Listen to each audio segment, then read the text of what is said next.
चतुर्थ स्कंद पंचम अध्याय मैत्रोवाच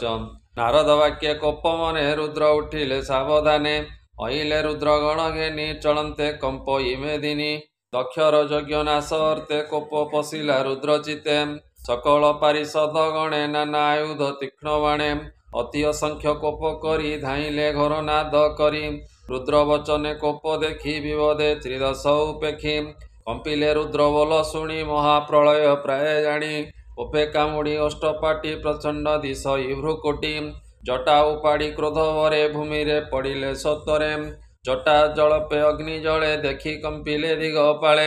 रुद्रर जटा भार मध्य पुरुषे उठे घोर नादे हसे गभीर घोर सोने रुद्रंकु गणक अवधाने कोपे अधर से कामुड़ी रुद्रंकु कहे कर जोड़ी सहस्रबाहु मेघ सोने अनल जलई नयने कोटिए सूर्य तेज जेने देखी पलांती सर्वजने ए कराल द्रष्ट सोह तुंडे अग्नि जलई शिखा खंडे नाना आयुध दिशे करे मुंडमाल जे लंबे उरे रुद्रंकु चाही कर जोड़ी कही अधर कामुड़ी कह तु कि करिबी मुई रुद्र कहती ताकु चाही तुमर गणक ईश्वर तु एबे मोर बोल कर दक्षर प्राण यज्ञ संगे विनाश कर रणरंगे तू मोर अंशे आत्मरूपी सहस्रभुज शून्य व्यापी दक्षर यज्ञ नाश कर यार प्राण बेगे हर हेमंत रुद्र आज्ञा पाई कोपे कंपिला तार देही जलई अति कोपानले नमिला रुद्र पाद तले स्वभावे रुद्र आत्मा सेई तार महिमा के जाणई कर्जई भयंकर नादे बेगे धामई बेनिपादे शूल बुलाई दक्ष करे नुपुर बाजई पयरे धामई पवन हूँ बेगे रुद्र कोपे उत्तर दिगे तबदे दश दिग पुरे धूଳି उड़ई पाद भरे विप्रे जे थिले यज्ञशाळे धूଳି देखंती अंतराळे उत्तर दिगे रेणु देखी उठिले ए सुयज्ञ उपेक्षी उत्तर दिग को नाई कहती एकुआरे चाई देख दिवसे घोरतम दिग नदी से बात भ्रम हेमंत देव विपनारी देखंती हस्ते हस्त धरी कहती किए तम घोर दिशई अति भयंकर प्रचंड पहई पवन तमे आछा दिला गगन गोरुचरण धूଳି नुहे किए तामस काहू एम আজি की प्रलय होइब बाम की होइला दैव प्रसूति आदि बामा जेते उठी चाहती दुख चिते श्री शुकवाच हेमंत शुण नरनाथ दूत रुद्रर चरित प्रचंड मंडल आकारे तीक्ष्ण सुख धरी करे रुद्र धाइले अति बेगे देखी पलांती दिग भागे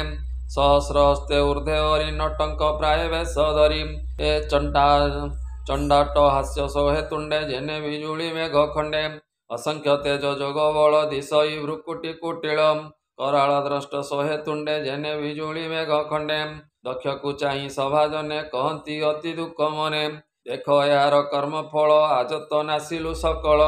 उत्पात भये दुख मने भये लुचिले सर्वजने के कहु जन कविकल तक्षणे मिली रुद्र बल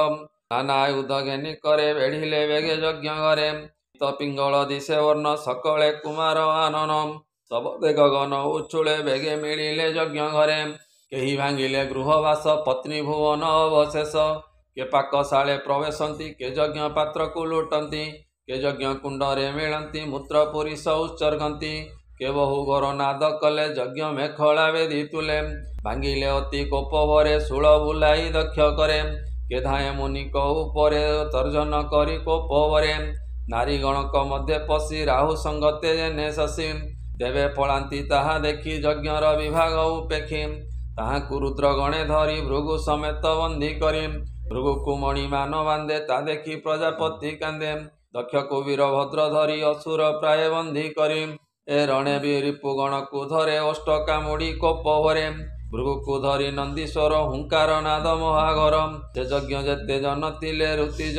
ऋषि विप्र तुले रुद्र देवता तेज देखी भाजिले यज्ञ को उपेक्षी भृगु जे यज्ञ होम करी घृत खेपंती शुभ धरी ताहांक केश बाम हस्ते रोषे धरिले विश्वनाथे ताहांक धाड़ी दक्ष करे रुद्र उपाड़े कोप भरे सभारे पद्म जोनि बला से जे दाड़ी देखाई कहिला उपाड़ी भृगु लंबा दाड़ी दक्षिणे भूमि तले पाड़ी चक्षु उपाड़ी नख अग्रे पूर्वर सापे बही रागे मणि जे साप देला काले अपमानित कोपानले दंत देखाई करी असे से कथा स्मरी महारसे मुष्टि प्रहारी वाम करे दंत झाड़िले कोप भरे अक्षर हृदय कर भिड़ी रुद्र जे अधर कामुड़ी ଭୂମିରେ ପାତିଲେ ଉତାନେ କେତା କହିବ ବଚନେ ଅଜୟ ଏହାର ଶରୀର ଦେଖି ବିସ୍ମିତ ଶୂଳଧର ଅକ୍ଷୟ ଭାଳି ତାର ଗତି ବିସ୍ମୟ ଭାଳି ପଶୁପତି ତୀକ୍ଷ୍ମ ଖଡ଼୍ଗେ ଛେଦି ଶିର ଈଶ୍ୱର ହୋଇଲେ ବାହାର ଶିର ପଡ଼ିଲା ଅଗ୍ନିକୁଣ୍ଡେ କୂଳେ ରହିଲା ମୃତ ପିଣ୍ଡେ ପିଶାଚ ଗଣ ଘେନି ସଙ୍ଗେ ରୁଦ୍ର ନାଚନ୍ତି ରଣରଙ୍ଗେ ଦକ୍ଷ ସମ୍ପଦ ନାଶ କରି ଦକ୍ଷିଣ କରେ ଶୂଳ ଧରି ଶଙ୍କର ହୋଇଲେ ବାହାର ଦେଖି କମ୍ପିଲେ ସୁର ନର ସେ ରୁଦ୍ର ଚରଣ ପଙ୍କଜେ ବ୍ରାହ୍ମଣ ଜଗନ୍ନାଥ ଭଜେ ଶ୍ରୀମଦ୍ଭାଗବତେ ମହାପୁରାଣେ ପାରମହଂସ୍ୟାं ସହିତାं ବୟାସିକ୍ୟାं ଚତୁର୍ଥ ସ୍କନ୍ଧे दक्ष यज्ञ भग्ने नाम पंचम अध्याय बोल आनंदे कवार हरि हरि बोलम।